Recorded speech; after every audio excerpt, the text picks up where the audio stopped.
The ballroom glittered like a world made of gold. Chandeliers hung like frozen stars, violins hummed in the background, and men in tailored suits circled the room trying to impress one woman, Sophia Knight, the CEO of Knight Enterprises. Every inch of her presence screamed power. The way she stood, chin high, eyes sharp as diamonds. To the public, she was elegance and control personified, but behind her calm smile, there was a loneliness no one dared to mention. The gala was one of her traditions, an annual charity event hosted in memory of her late mother. Every year she donated millions, smiled for cameras, and left before dessert.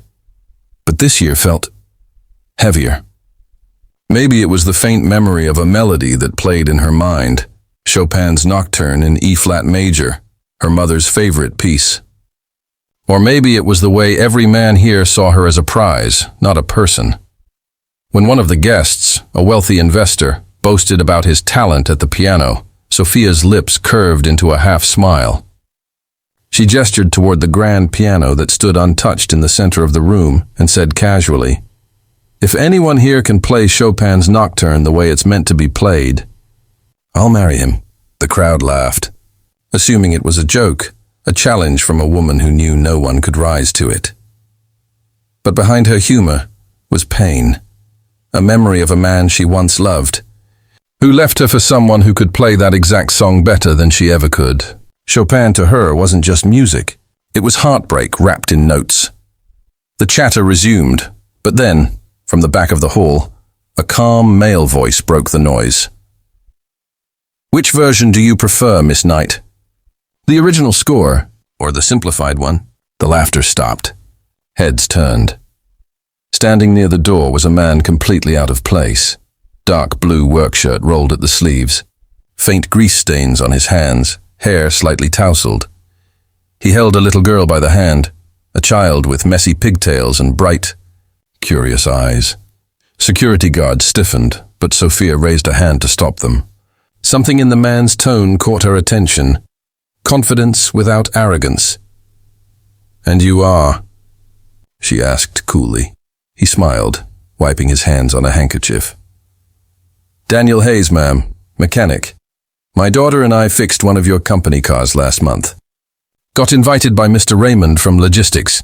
Said it'd be a good networking opportunity." Laughter rippled through the crowd again, cruel and dismissive. A mechanic at a CEO's gala was entertainment enough. Sophia arched an eyebrow. "So, Mr. Hayes, you can play Chopin?" Daniel shrugged lightly. "I can try. My mother made sure I learned something more than engines." His daughter tugged at his hand, whispering loud enough for everyone to hear. "Daddy, play the song Mommy used to love." "Please?" The room quieted. For a brief second, Sophia's guarded heart softened. There was something pure about that little voice, something she hadn't felt in years. Innocence, maybe even warmth. She nodded toward the piano. "Very well. Let's see what a mechanic can do." Daniel smiled gently and walked toward the piano, his footsteps echoing softly against the marble floor. His daughter ran and sat on the edge of the stage, her chin resting on her hands, eyes glowing with pride. As he sat down, Daniel looked almost out of place. Rough hands, faded shirt, tired eyes. But the moment his fingers touched the keys, everything changed. The first notes rose like a whisper, hesitant, then steady, like a man remembering how to breathe. The room that moments ago buzzed with laughter now fell into complete silence. Chopin's Nocturne unfolded not as a showpiece, but as a confession. Every note carried emotion, grief, longing, love, loss, woven together in haunting beauty. People exchanged glances. The melody felt alive, breathing through the air, stirring something forgotten in everyone present. Sophia's hand tightened around her glass. She could feel her heart pounding. The way he played, it wasn't perfect, but it was real. Her mother used to say, "Perfection is the death of emotion." Now, for the first time in years, she understood what that meant. Daniel's eyes were closed as he played. His expression shifted with every phrase, sorrow in one moment, hope in the next. His daughter watched him silently, lips trembling as if she too could hear her mother's voice in the music. When the final note lingered in the air, no one clapped. The silence was too sacred to break. Sophia stood slowly, her eyes glistening. She whispered, almost to herself. "No one's played it like that since—" Daniel rose, bowing his head slightly. "Since who?" he asked softly. "Since my mother," she replied, her voice trembling. Daniel looked at her gently. "Then maybe that's why it reached you." The crowd finally erupted into applause, but Sophia didn't join. Her eyes were fixed on him. This man who had somehow reached the part of her heart she thought had turned to stone. When the applause faded, she stepped forward and asked, "Who taught you to play like that?" "My wife," he said quietly. "She used to play when our daughter was still learning to walk. I stopped after she passed." Sophia's breath caught. "I'm sorry," she murmured. He smiled faintly. "Don't be. Playing again tonight." It felt like saying goodbye properly. There was a silence between them, deep, understanding, fragile. The kind that happens when two souls recognize each other's pain. Sophia finally spoke, voice soft but steady. "Mr. Hayes, you just turned a charity gala into something unforgettable." He smiled modestly. "I only did what I know best, fixing broken things. Sometimes it's engines, sometimes it's hearts." Her lips parted slightly, but before she could respond, Lily jumped up and hugged her father's leg. "Daddy, can we go home now? Mommy's song is happy again." Daniel crouched down, kissed her forehead and whispered, "Yes, sweetheart." "It is." He turned back to Sophia, nodded politely, and began to walk toward the door. Sophia stood frozen as she watched them leave. No man had ever walked away from her before, not like that. Not with grace, not with peace. The pianist returned to the stage, but the magic was gone. No one dared to play after that. Sophia found herself staring at the piano long after the crowd dispersed, her reflection glimmering in its black surface. She didn't know what it was. His words, his music, or that little girl's smile. But something had shifted inside her. For the first time in years, she didn't feel untouchable. She felt human.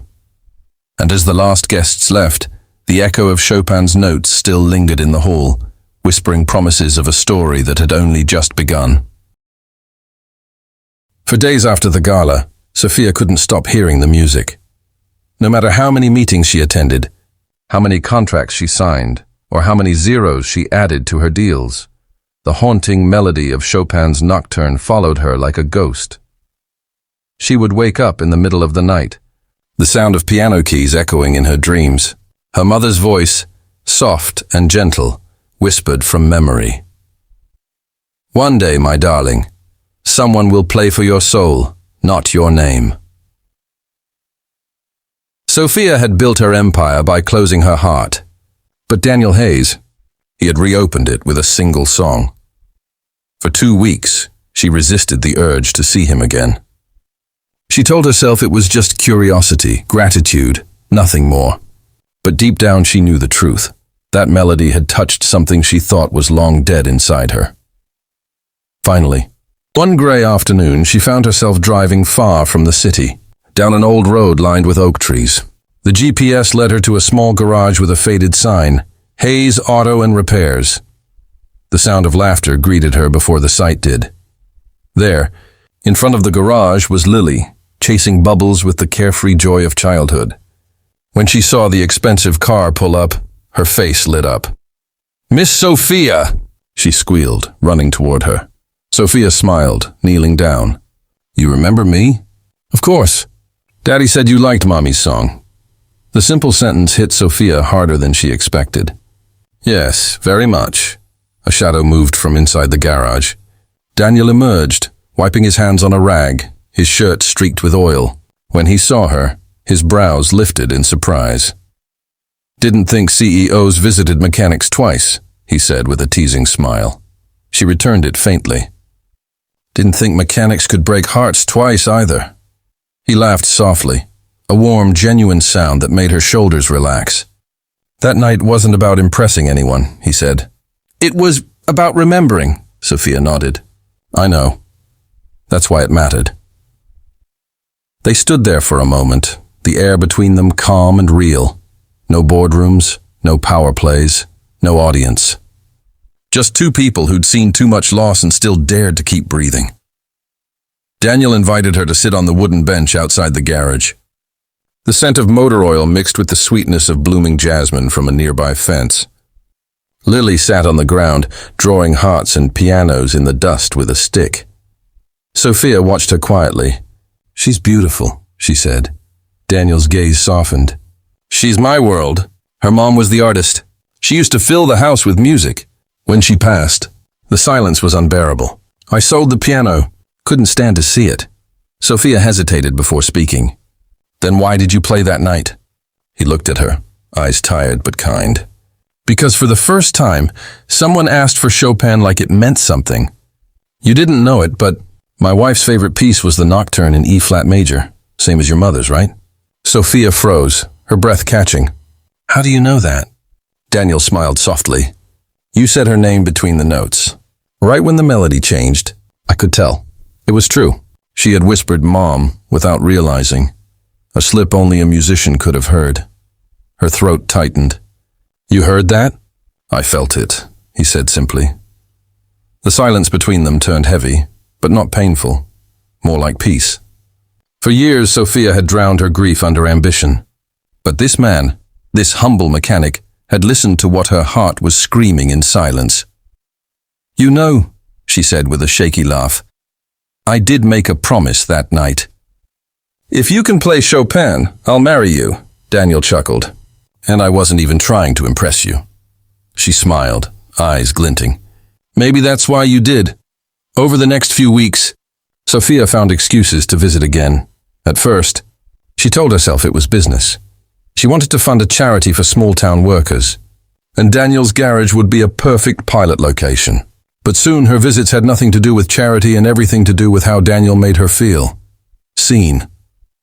He would fix cars while she sat nearby, sipping coffee from a paper cup. Lily would sit between them, telling stories about her school and how she wanted to learn piano one day, just like Mommy and Daddy, when he's brave enough. Sometimes when the day ended, Daniel would pick up an old keyboard someone had donated and play a few soft notes.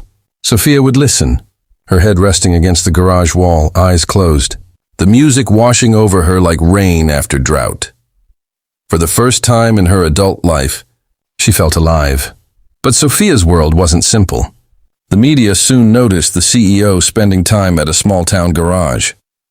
Headlines bloomed like wildfire. Billionaire beauty and the mechanic mystery, turning something pure into gossip. Her board of directors demanded explanations. Her assistant warned her that investors were concerned about her image. Sophia listened, expression cold and unreadable. When they finished lecturing, she simply said, If a man's worth is judged by his suit, then none of you would survive a day in overalls. Then she walked out, straight to the only place she felt peace. That evening, she found Daniel sitting at a newly restored piano inside his garage. The keys were slightly chipped, but it played beautifully. You got another piano, she said softly. Actually, he replied, smiling, I fixed the old one. Couldn't sell it after all. Lily found it in storage. Sophia stepped closer, her hand brushing over the keys. Play something. He hesitated. Only if you promise to play the second half. She blinked. You know I don't. You do, he said gently. You've just forgotten. So she sat beside him. Their shoulders brushed. He began with the opening notes of Chopin's Nocturne again, the same piece that had changed everything. But this time, when he reached the midpoint, she joined him. Her fingers trembled at first, but he guided her hand, note by note, until the two melodies merged, his steady, hers uncertain, yet together. Perfect. When the last note faded, the world seemed to stop. Neither of them spoke for a long moment. Then Sophia turned toward him. So, Mr. Hayes, do you still fix things? He smiled, that soft, quiet smile that said more than words. Only the ones worth saving. Sophia took a deep breath. Then start with me." He didn't answer right away. Instead, he reached over and touched the piano key, the one that had been cracked since the night his wife passed. "This one always plays slightly out of tune," he said. "But you know what? I like it that way. It reminds me that imperfection can still make music." Sophia felt her chest tighten. "Maybe that's what we are, and slightly out of tune, but still." "Music," Daniel chuckled. "Yeah, maybe we are." Lily peeked in from the doorway, her voice bright and innocent. "Daddy." "Miss Sophia, are you getting married like in the fairy tales?" Both adults laughed, really laughed, the kind of laugh that heals. Sophia turned to Daniel, eyes soft. "Maybe one day," she said. He nodded. "Maybe, but for now, let's just keep playing." And so they did. Not for an audience, not for a promise, but for themselves. The mechanic and the CEO.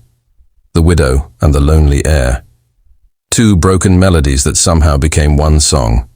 And as the piano filled the twilight air, the stars outside blinked softly, as if even heaven had paused to listen. Because sometimes, love doesn't arrive with roses and fireworks. Sometimes it walks in wearing a grease-stained shirt and plays Chopin.